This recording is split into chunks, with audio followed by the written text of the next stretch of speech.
Last week, we explored how even the smallest time differences in sound can create a rhythm, like the beat of a washing machine or a train track. It's fascinating how our brains can turn these everyday noises into music. Let's dive into the concept of subjective rhythmization. You might be familiar with a metronome, which ticks away in perfect time. Interestingly, even though each tick is identical, people often perceive an accent in the sound.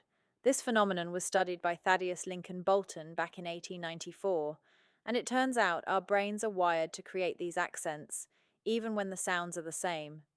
Recent studies using EEGs have shown that our brains respond more strongly to tones we perceive as louder, highlighting how we actively shape our auditory experiences. Now, what about those quirky sounds we hear in everyday appliances? This is known as auditory pareidolia, a part of our broader tendency to find patterns in random noise.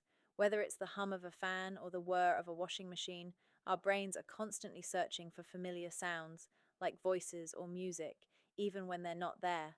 This isn't the same as hallucinations. It's our brain's way of making sense of constant input. Interestingly, not everyone experiences auditory pareidolia the same way.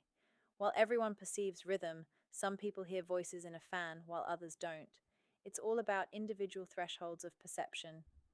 Now, here's a fun challenge for you.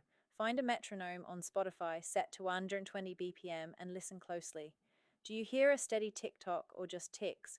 You might even start to hear different sounds emerge. Try to listen for a group of 3 beats and see if you can add an extra beat or movement to stay in time. For the auditory pareidolia experiment, turn on a fan or washing machine and do something else. You might catch snippets of conversation or even your name. If the sound disappears when you turn off the machine, it was all in your head. Remember, every rhythm you've ever felt was a collaboration between the sound and your brain. It's a beautiful reminder of how our minds shape our musical experiences, which can be both unsettling and delightful. See you next Thursday for more intriguing insights.